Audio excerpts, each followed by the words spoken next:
Halo teman-teman, jumpa lagi bersama Asiri, alur singkat cerita film. Pada pertengahan tahun 90-an, sebuah kelompok bernama Geng Sanjim melakukan tindak kriminal berupa penculikan, pemerasan, penyiksaan, serta pembunuhan di Miami. Pelakunya terdiri dari 3 orang, 1 pria gila otot dada, 1 pria impoten, dan 1 pria religius.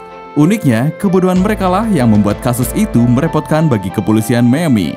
Terjadi antara Oktober 1994 hingga Juni 1995, kejadian tersebut kemudian diangkat menjadi sebuah film yang berjudul Pain and Gain yang dirilis pada tahun 2013. Daripada membuat kalian semakin penasaran, langsung saja ke alur ceritanya.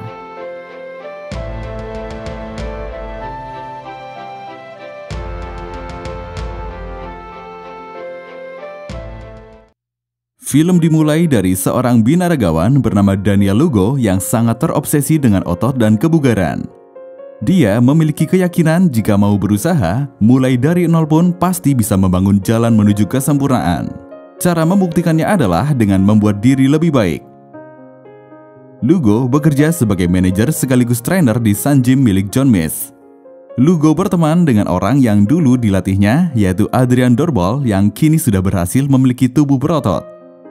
Demi menjaga bentuk tubuhnya, Adrian selalu menggunakan steroid.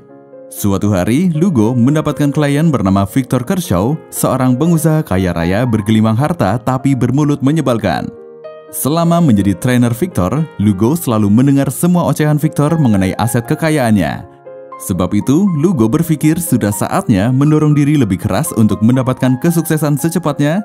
Jika tidak, dia mungkin harus bekerja 40 tahun lagi memakai celana olahraga. Sebelum Lugo bekerja di Sanjim, tempat itu hanyalah tempat gym yang berisi para orang tua. Lugo yang memiliki catatan kejahatan mendaftar bekerja di sana dengan menjanjikan kenaikan pelanggan 3 kali lipat dalam 3 bulan. John tidak masalah dengan catatan kriminal Lugo dan menerimanya bekerja. If I don't triple your membership in 3 months, I will quit. Thank you, sir. I will not disappoint you. Baru 3 minggu bekerja, keanggotaan Sanjim sudah naik 3 kali lipat. Lugo banyak menawarkan promo seperti cabut bulu gratis bagi semua orang yang mendaftar menjadi member. Dia juga memberikan membership gratis untuk para penari bugil. Berkat promosinya, keanggotaan Sanjim naik 75% dalam 2 bulan. Victor menganggap pendapatan Sanjim cukup besar melihat tempatnya yang selalu ramai. Dia pun memberitahu Lugo untuk melakukan hal yang sama sepertinya, yaitu menyimpan uang di luar negeri untuk menghindari pajak. Victor berkata, di Bahama tidak terlalu mementingkan berkas, mudah untuk menyimpan uang di sana dan IRS tidak bisa menyentuhnya. Victor bahkan berbaik hati menyuruh Lugo menemui akuntannya jika mau membicarakan hal itu. Lugo lahir di keluarga yang finansialnya tidak cukup baik. Setelah bertemu Victor, dia mulai muak dengan keadaannya sendiri. Hey, but just get tired of being where you are, Adrian? Don't you think we deserve better? That's what I'm talking about. Suatu hari, Lugo mengikuti seminar mimpi emas oleh motivator favoritnya yaitu Johnny Wu. Di seminar tersebut, Lugo diberi saran secara langsung agar menjadi doer atau orang yang melakukan sesuatu. Johnny Wu bercerita kalau dulu dia memiliki seorang istri dan 2 putri cantik. Tapi dia bersyukur meninggalkan semuanya untuk mengejar kesuksesan dan kini memiliki banyak wanita yang bisa dia pilih. Menurut Johnny Wu, dalam hidup seseorang hanya membutuhkan 3 hal. Tentukan tujuan, buat rencana, dan lakukan. Lugo pun bertekad akan menjadi orang sukses hanya dengan rencana 3 jari. Jari pertama, cari pria beruang. Jari kedua, buat pria itu memberikan semua miliknya. Jari ketiga, jadikan Amerika lebih baik. Lugo akan membiarkan pria yang jadi sasarannya bangkrut tanpa mengetahui siapa penyebabnya. Lugo menargetkan Victor sebagai sasarannya. Dia pun mengajak Adrian untuk bekerja sama. Awalnya, Adrian ragu dengan rencana Lugo. Tapi, perkataan Lugo mengenai hidup tanpa khawatir finansial membuatnya tertarik untuk mendapatkan lebih banyak uang dengan cara yang lebih mudah dan cepat. Setelah itu, Lugo mendekati 1 orang lagi untuk kerja sama. But to implement a plan of this intensity, we needed to secure another operative. What'd you do your time, pal? Orang yang dia pilih adalah Paul Doyle, seorang mantan narapidana yang sedang mencoba mendekatkan diri kepada ajaran Tuhan. Paul berkata cukup sulit mendapatkan pekerjaan setelah memiliki catatan kejahatan. Lugo lalu mengatakan, semua orang bisa melakukan kesalahan, tapi bukan berarti tak boleh mendapatkan haknya. Setelah masuk penjara, Paul membuat misi khusus untuk dirinya sendiri, yaitu menyelamatkan semua makhluk Tuhan. Begitu dibebaskan, dia tinggal bersama seorang pendeta di Etika. Tak butuh waktu lama, Lugo akhirnya berteman baik dengan Paul. Paul sangat senang dengan keberadaan Lugo sebab dia tak punya teman sejak ibunya meninggal. Kemudian, Lugo mendekati seorang penari bugil bernama Sorina. Lugo mengaku sebagai produser yang sedang membuat musik video dengan anggaran yang sangat besar.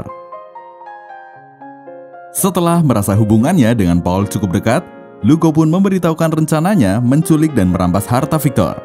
Namun Paul tidak ingin terlibat, dia tidak mau berbuat kejahatan, terlebih dia belum lama dibebaskan. Sayangnya, tinggal bersama pendeta ternyata bukan pilihan yang baik bagi Paul. Pendeta itu mulai menggodanya. Paul hampir saja membunuh pendeta tersebut karena gagal mengendalikan emosi. I can give you rest, Paul. I almost killed him. Don't sweat that, Paul. Akhirnya, Paul pun mengikuti rencana Lugo setelah Lugo mengatakan yang akan mereka lakukan hanya penculikan biasa tanpa menyakiti. Di sisi lain, Adrian mengalami impoten karena menggunakan steroid. Dia mencoba melakukan pengobatan untuk itu. Mereka bertiga kemudian pergi bersama membeli beberapa senjata. Lugo mengatakan dia orang dari kepolisian agar bisa membeli beberapa senjata khusus polisi. Penjual kemudian memintanya untuk menunjukkan lencana polisi. Sorry, gentlemen. Police use only. In that case, I need to see badges. Saat itu, Paul kebetulan melihat stiker grup rock Stryper yang lagu-lagunya bertema ketuhanan. Paul kemudian berkata bahwa sebenarnya mereka sudah pensiun dari kepolisian dan kini menjadi tim keamanan bagi Stryper. Penjual yang sangat mengidolakan Stryper tentu langsung bersemangat dan tanpa ragu merekomendasikan beberapa senjata terbaik yang dimilikinya. Setelah itu, Lugo mulai menjelaskan rencana penculikan yang dia buat. Namun, rencana mereka gagal karena malam itu Victor sedang mengadakan acara di rumahnya.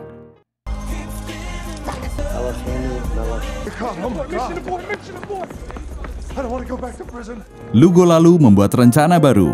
Kali ini, mereka akan menculik Victor di sebuah parkiran pusat perbelanjaan. Namun, mereka gagal lagi yang disebabkan oleh Paul salah membaca nomor plat mobil yang dia kira milik Victor.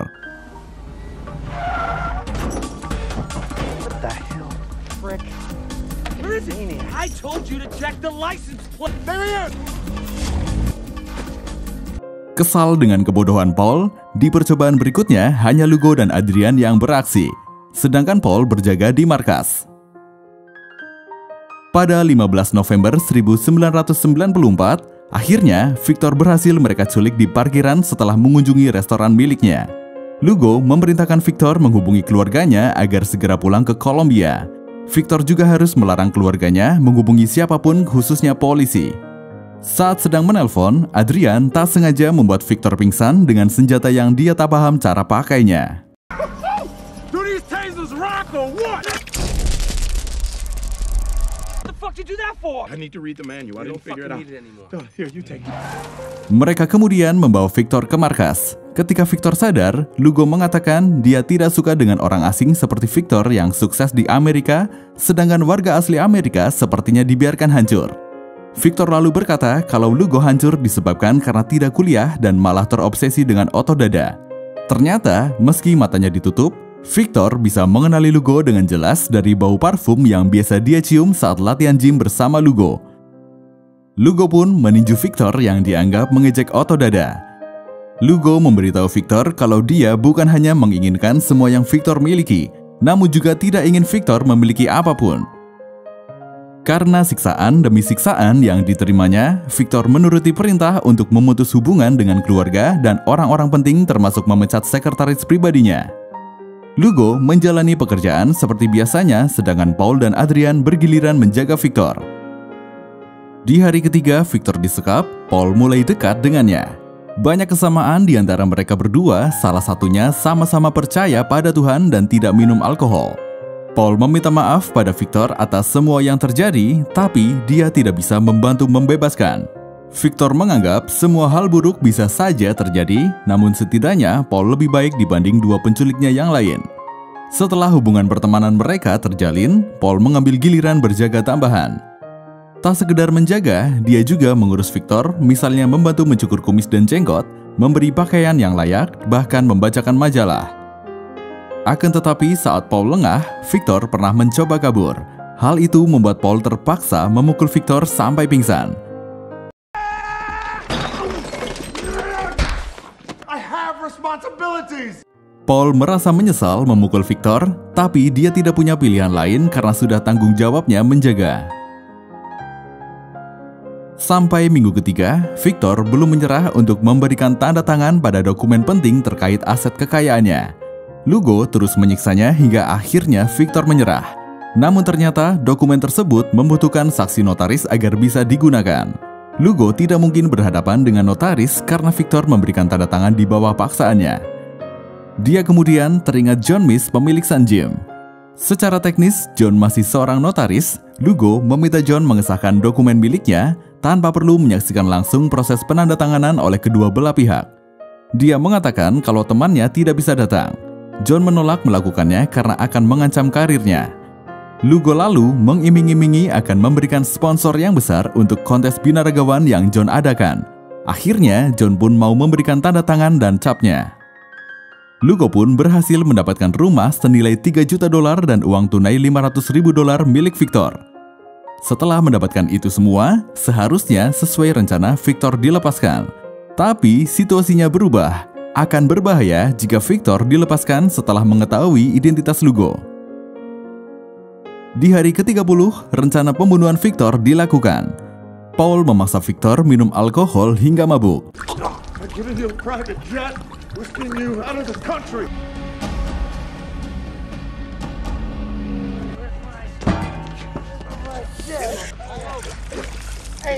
Victor akan dibunuh dengan cara dibuat seolah mengalami kecelakaan mobil karena menyetir saat mabuk. Namun, sabuk pengaman dan kantong udara membuat Victor berhasil selamat.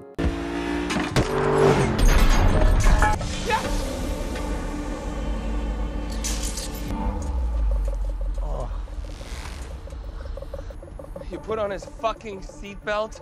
Tell you, buckle up, it's the law. Oh, good out there. Lugo menyebut Adrian bodoh telah memasangkan sabuk pengaman. Dia berkata akan terlihat konyol jika seorang dengan kadar alkohol tinggi ingat mengenakan sabuk pengaman. Lugo lalu menyiram mobil itu dengan bensin dan membakarnya. Ketika mobil meledak, mereka pikir semua sudah selesai, tapi ternyata Victor masih hidup. Dia berhasil keluar sesaat setelah mobil meledak.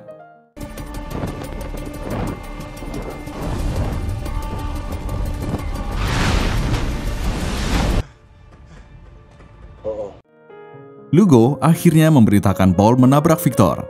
Dia meyakinkan Paul dengan berkata, Victor mengalami luka bakar, bagaimanapun Victor akan mati. Dengan menabraknya, Paul akan membantu Victor tidak menderita. Paul pun mendengarkan apa kata Lugo. Setelah ditabrak, terlihat Victor masih bergerak. Lugo pun meminta Paul mengundurkan mobil mereka untuk melindas Victor. Setelah itu, mereka pergi dari sana. Get it over quick. It's like ripping off a band-aid. Just do it.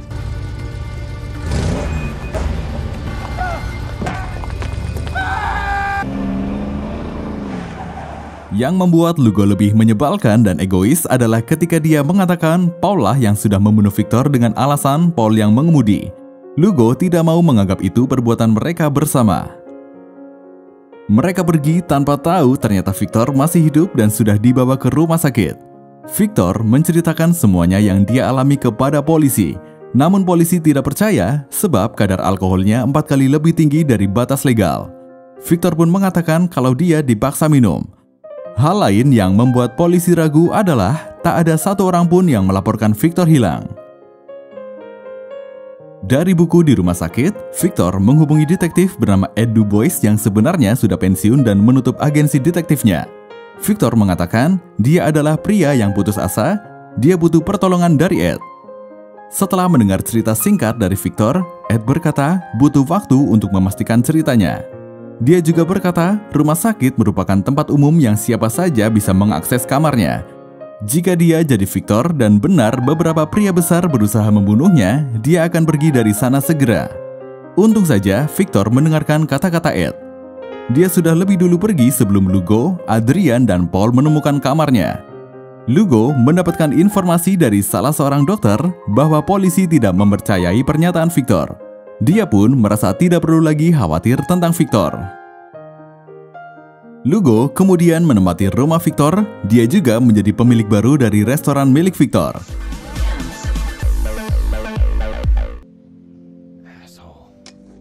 Paul menjadi pecandu narkoba dan hidup berfoya-foya dengan Sorina. Sedangkan Adrian menggunakan uangnya untuk pengobatan impotensinya, membeli rumah, serta menikahi kekasihnya.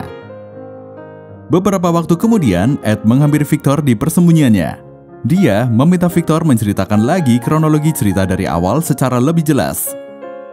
Melihat ada orang baru, tetangga rumah Victor bertanya pada Lugo di mana keluarga Victor. Lugo menjawab, dia pikir Victor sedang kesulitan uang sehingga menjual rumah kepadanya. Mulai hidup di komplek elit, Lugo mendekati orang-orang dengan melatih anak-anak di sana bermain basket.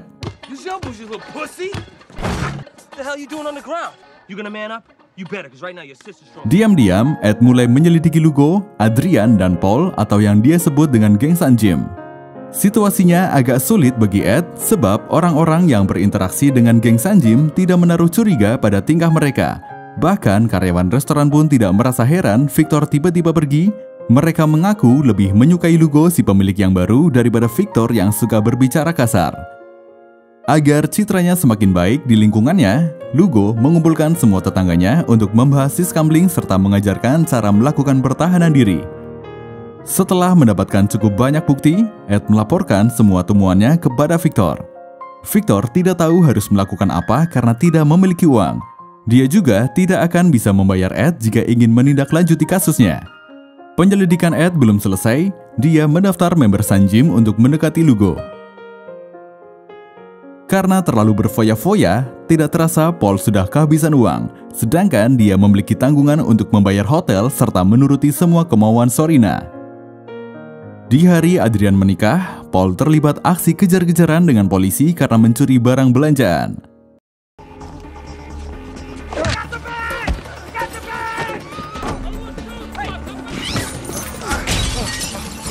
Dalam pelariannya, Paul terkena tembakan di kakinya yang menyebabkan jempol kakinya putus. Setelah lolos dari kejaran polisi dengan tampilan yang berantakan, dia datang ke pernikahan Adrian. Di antara mereka bertiga, hanya Paul yang menghabiskan uang sia-sia. Paul pun mengajak untuk merampok Frank Griga, pria terkaya ketiga di Golden Beach. Lugo tidak menyangka ide merampok lagi juga disetujui oleh Adrian. Adrian mengatakan uangnya juga habis untuk menikah dan membeli rumah. Setelah berhasil menikah, dia harus menjalani prosedur untuk memfungsikan kembali penisnya. Selanjutnya, Victor menelpon John. Dia mengatakan kalau dia tahu John lah notaris yang membantu Lugo mendapatkan semua asetnya. Sambil marah-marah, Victor berteriak meminta uangnya dikembalikan. Give me my money back! Seketika itu juga, John memberitahu Lugo bahwa Victor menelponnya. Ketika Victor menelpon lagi, John diperintahkan Lugo menanyakan alamat Victor dengan alasan agar bisa mampir dan membantu memperbaiki semuanya. Victor tidak mudah tertipu, dia hanya terus marah-marah tanpa memberitahu keberadaannya. Listen, tell me where you are. Fucking guys hustled me like they hustled you. I'm not telling you where I am, John.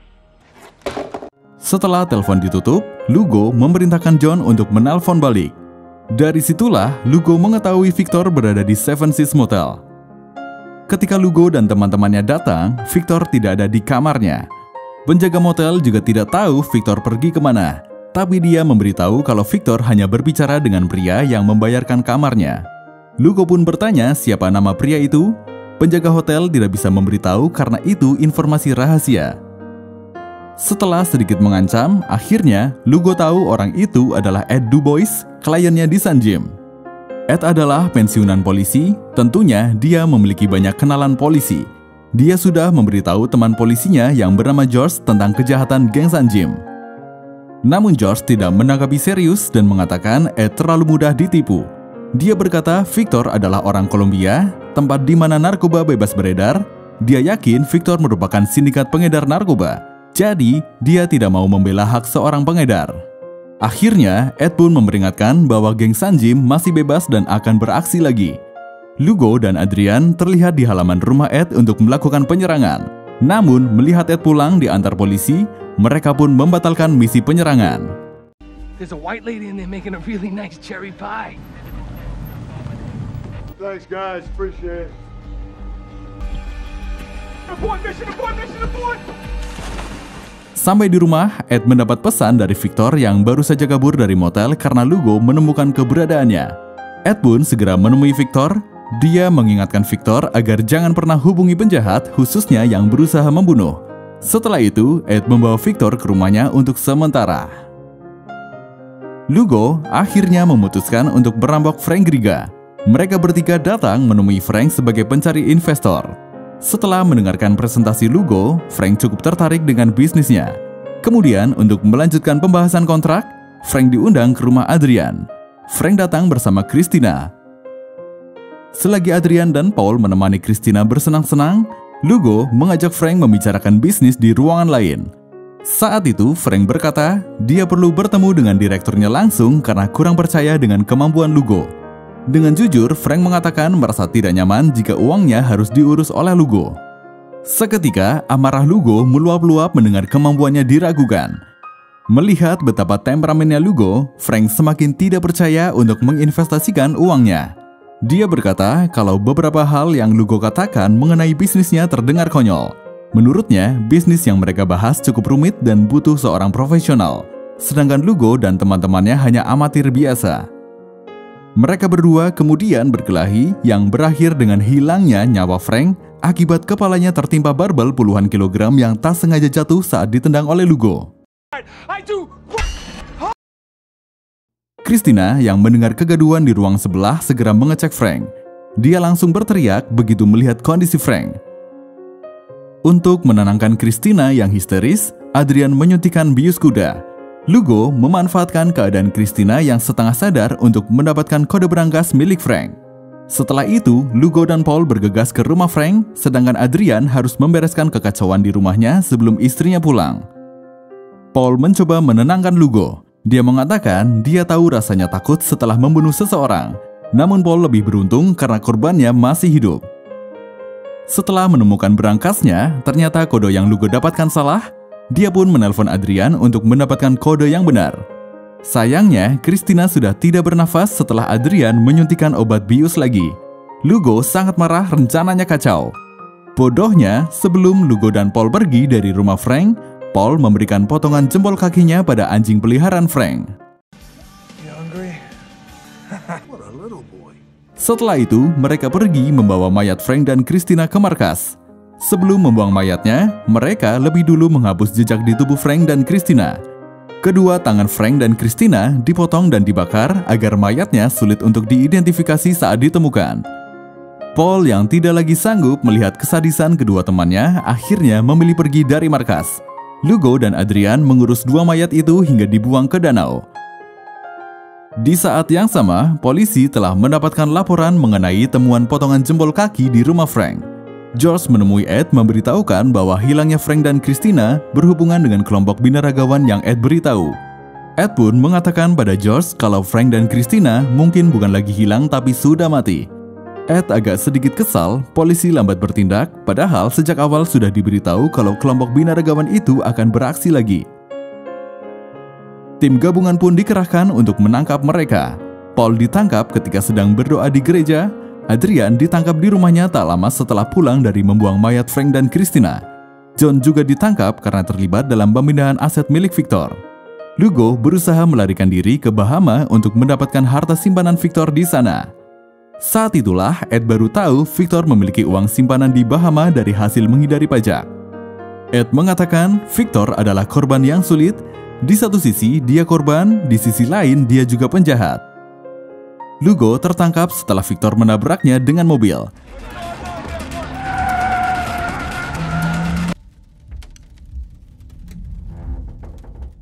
Ed pun membawa Lugo kembali ke Miami menggunakan helikopter. Lugo merasa menjadi orang sukses ketika melihat banyak polisi menunggunya. This all for me? Yep, your own little party.